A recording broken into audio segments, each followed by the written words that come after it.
Media recognition from Bloomberg, Reuters, recycling trade publications. Patented process for 100% recovery of critical metals, including cobalt, lithium, nickel, manganese, aluminum. American Manganese is focused on recycling lithium-ion batteries for electric vehicles. American Manganese trades on the TSX Venture, AMY, the US, AMYZF, and Frankfurt 2AM. For more information, visit AmericanManganeseInc.com or phone me, Larry Ray, at 778-574-4444.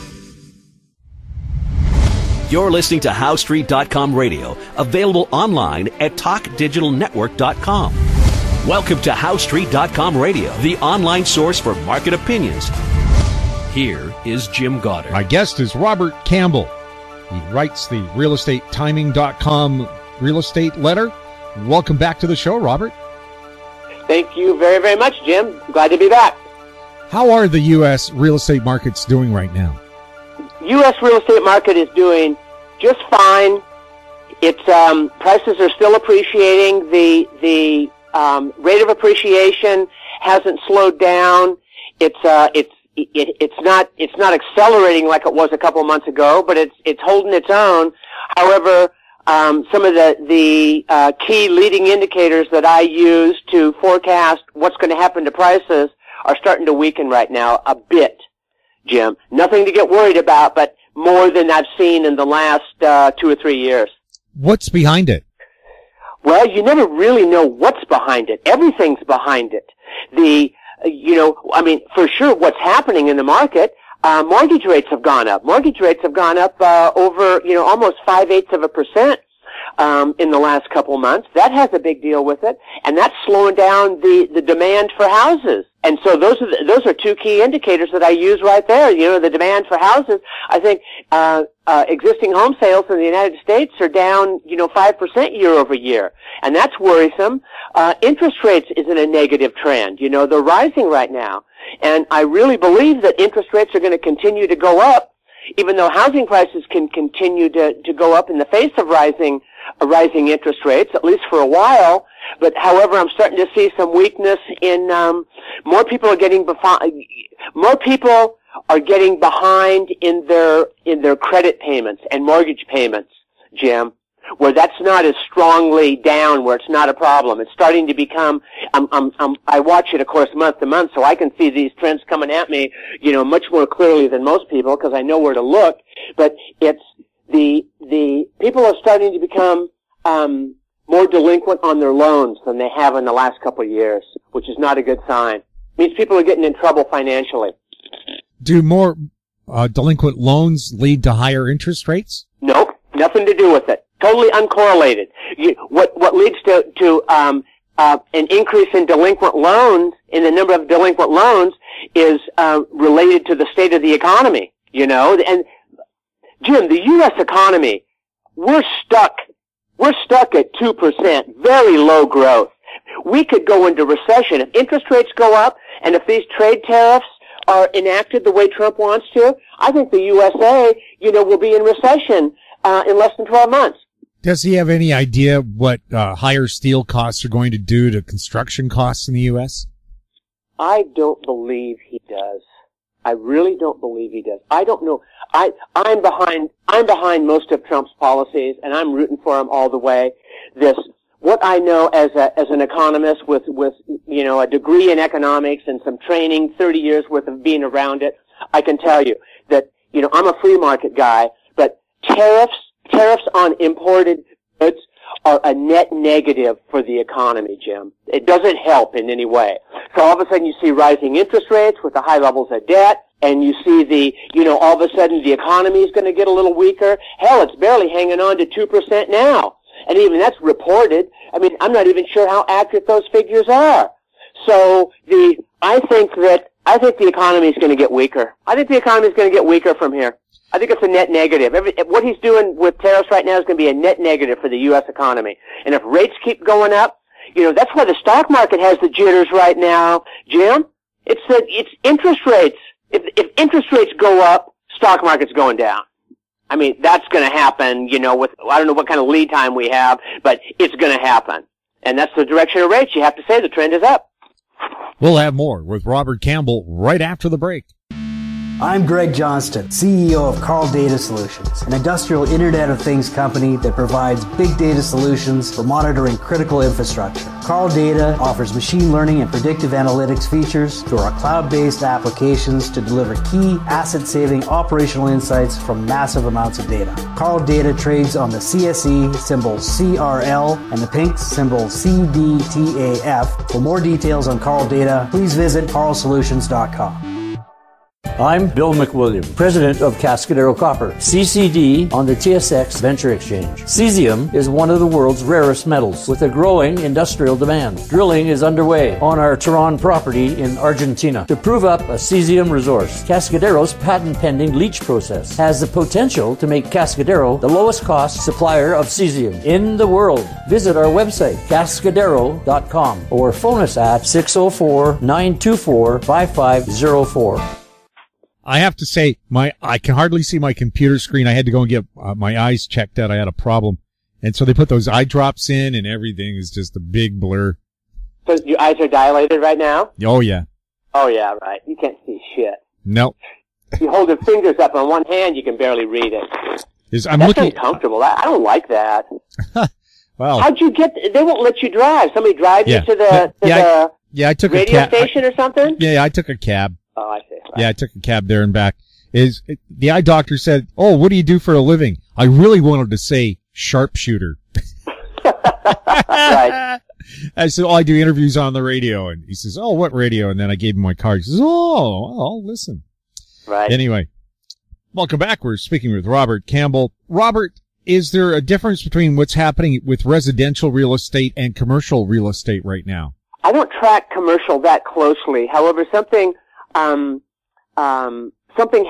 has happened in the last 6 months where the growth of commercial real estate, the year-over-year growth of commercial real estate for the first time since 2012 or 2011 went negative. So I think the commercial market, there's a good chance that's peaked out. We're going to see lower prices down the road. Is it a good indicator of what's going to happen with residential real estate? Not really. No, they're unrelated, and they're unrelated to the degree that each project, commercial projects, have a much longer lead time. If you're going to build a commercial center or an office building or a, high-rise office building, what's the lead time on something like that? 5 to 10 years? Whereas residential, it's much tighter. And, you get involved in these commercial projects, and if you're on the wrong side of it, you start building like a 20-story office building, and you go up, 7 stories, and all of a sudden the trend turns, and now we're in a recession, in an economic crisis.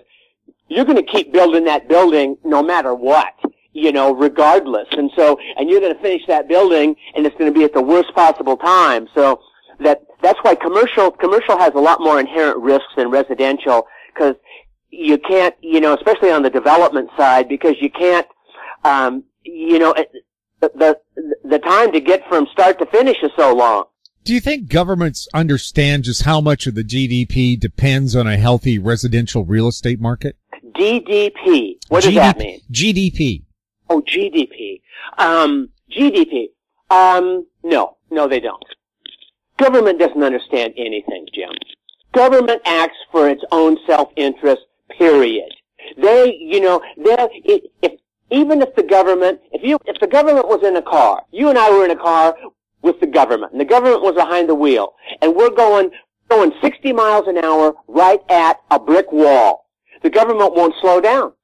They won't slow down because it's going to interfere with their reelection and their own financial well-being. They'll hit the wall, and then they'll go, nobody could have seen this coming, or, I know, we screwed up, you shouldn't have elected us to office, or something like that. But the governments never admit their errors and reform themselves prior to a negative event, a calamity. Never in the history of the world would they do that. If they were to do that, Rome would still be the biggest empire in the world, my friend.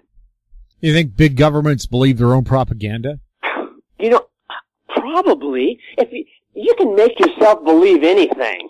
They're not like normal people, I don't think they really think that they're kind of from a mafia family, which they really are. I don't believe they think. I think they think everything is just fine. That's just the way it goes. I mean, some of the worst ones do. But it's so interesting about government, and that's, as you get older, you start to learn that. Governments do not reform. They crash and burn, Jim. They reform after things crash and burn. That's when the reform's gonna come, but not before. So that's why I tell everybody, don't try to save the world, save yourself. The Bank of Canada admitted that the way that they compile inflation figures is faulty. And of course it is, because back in the Bush era, the Canadian and U.S. governments agreed to take housing and fuel out of the inflation formula. They said it was too volatile to be accurate. Well, to be accurate, what do you spend the most money on? Your house and your car. Right. And medical care. Here in the United States, medical care. Not in Canada. No, I know. It's 20% of the household budget now. Whereas, 30 years ago, it was 5%. That shows you how inflated the medical care system is in the United States. Well, we're lucky in Canada, and apparently studies show that the U.S. system is terribly inefficient. You'd think being terribly. Yeah. Of course it is.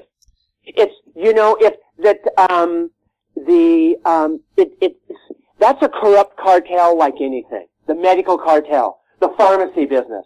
Those guys, the pharma business, those are the biggest contributors that lobby to the politicians. So one hand's going to butter the other hand, Jim. As long as the money keeps pouring in, the politicians are going to ignore laws that would invite in more competition that would, take costs significantly lower. Do you think the U.S. would ever bring in nationalized health care like the rest of the industrialized world has? I think we're going to be forced into it, Jim. It's going to be Medicare for everybody. It's going to be a one-payer system. Hey, Medicare works fine. Medicare works fine. I'm on Medicare. Of course, I'm healthy. I don't need it. But I mean, it works fine. I don't hear anybody complaining about Medicare. So why can't we do that on a national level? Well, why is the U.S. national life expectancy 22nd in the world, and where I live in British Columbia, second in the world, tied with Japan? I'll tell you, that to me is a very telling story. The longevity rate of an American, of a male in the United States, has gone down for the second straight year, and this is unprecedented.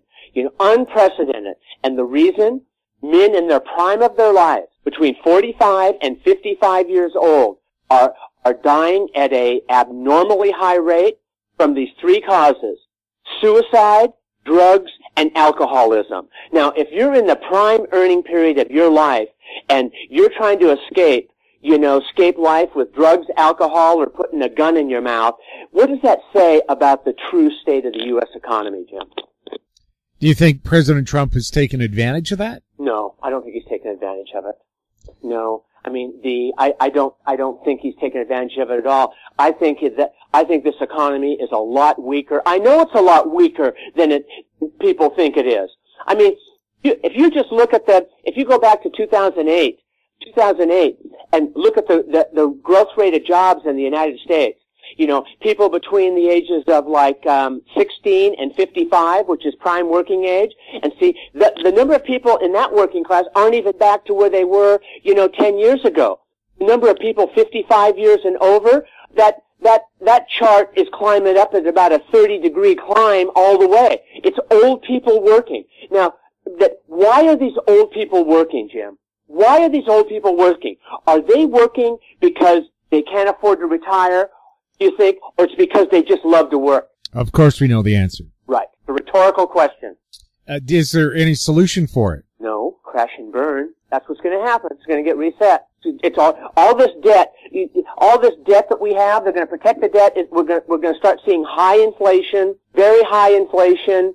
To get rid of the debt, they're going to start printing money to cover the shortfalls, especially in the pensions. The pensions are at a critical level right now. They've got to do something. They have to do something. So I think it's all going to lead to more printing, higher inflation, and we're going to crash and burn, and then we're going to reset the system. So it's going to be a crisis. I think the next crisis will be as bad, if not worse, than the one that happened in 2008.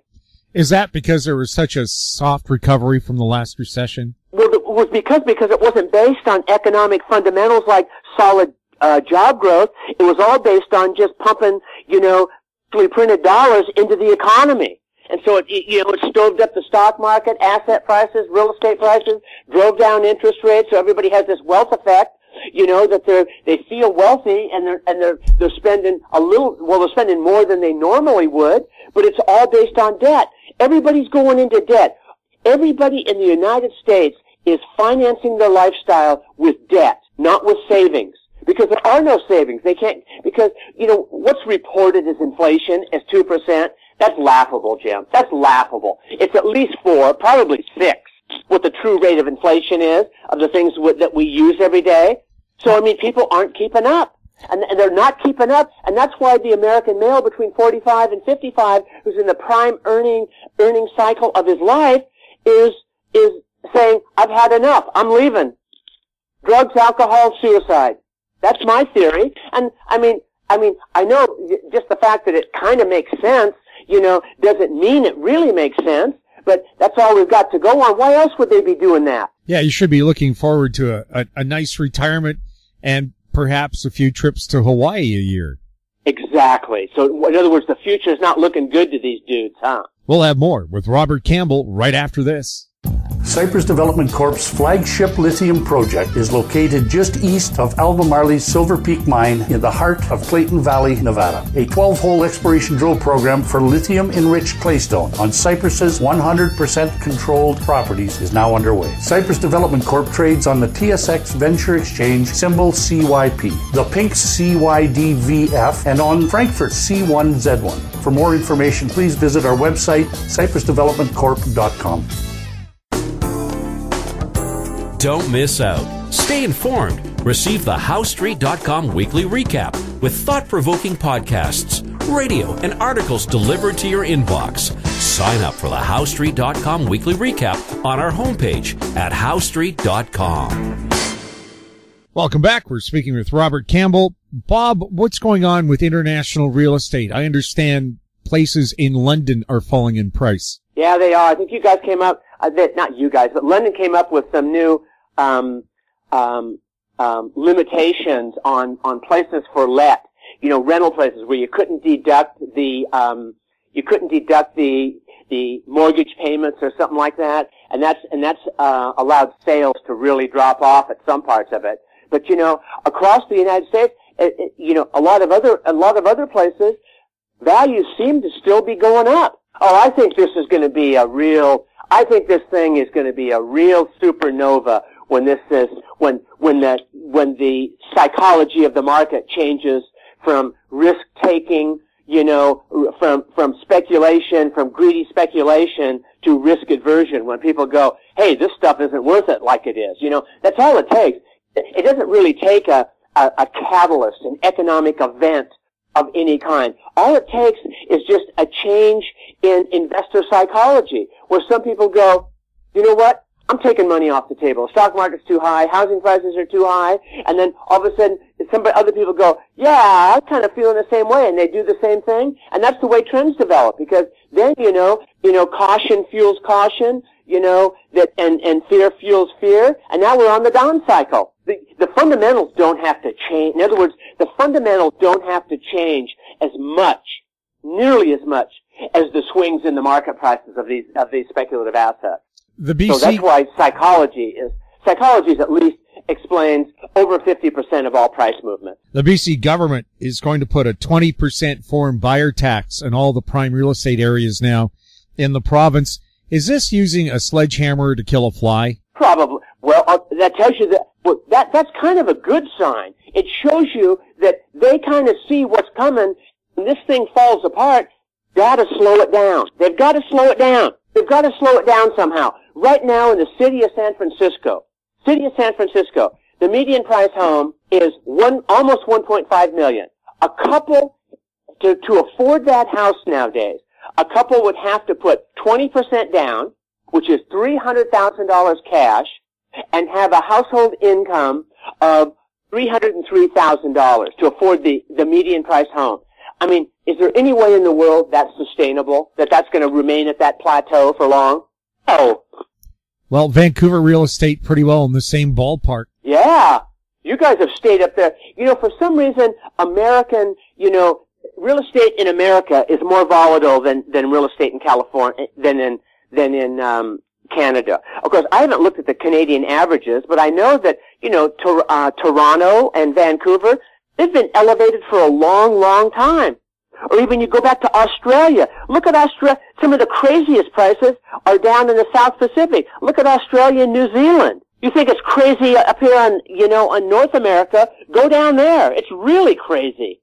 Well, Vancouver also has 40 to 50,000 people move into the general area every year, and we're restricted. We have the U.S. border to the south, mountains to the north, the ocean to the west, and the Rocky Mountains and the other mountain ranges to the east. So there's only so much land here to build on. Right. Oh, and that's the same in the city of San Francisco, of course. Exactly. And in a lot of coastal areas. The prime area along the beach, there's not a lot of vacant land sitting there, so you better be willing to pay up. And interestingly, I keep hearing these reports, about people that, the U-Haul indicator.